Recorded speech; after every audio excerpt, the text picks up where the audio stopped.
I think the first thing I would say is that where we are meeting is so appropriate for contemporary 21st society.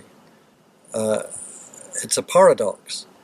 Until very recently, a meeting of experts from Sweden, Norway, Finland, and myself from United States and another from United States, that would be held in New York or Stockholm, Oslo or London.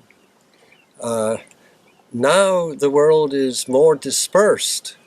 It is not difficult to travel to Gratangen and have a meeting about global issues.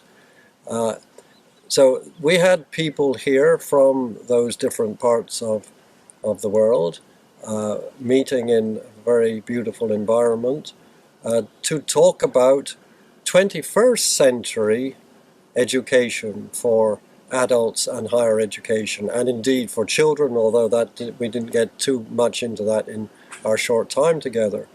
And 21st century is about networks, it's about devolution, it's about people in different places assembling through technologies, as well as on occasions like this in physical coming together.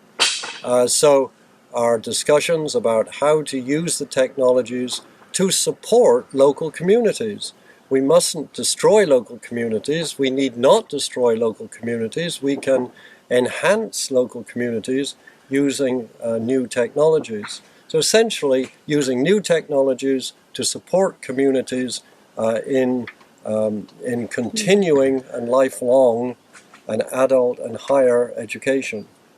The Nordic countries has a tradition of connecting education very strongly with democracy building, and also about how the media is connected with democracy building.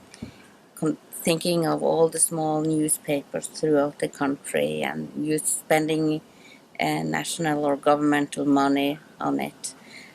And in this global world, we are losing some of these factors, and we in U Nordic would like to have a look at this and use and use this again as a strength for how to build democracy in our generation.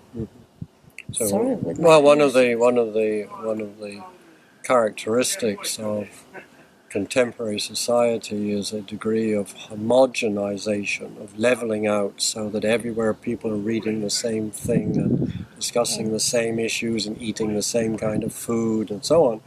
But at the same time, I think around the world there is a new resistance to that and an appreciation of local food. The local newspaper, as you're describing, local schools, but it doesn't have to be one or the other. We can get the best of the large and the large scale, and the best of the local. The question is just to hold them together into one system, and that's really what we've been focusing on here.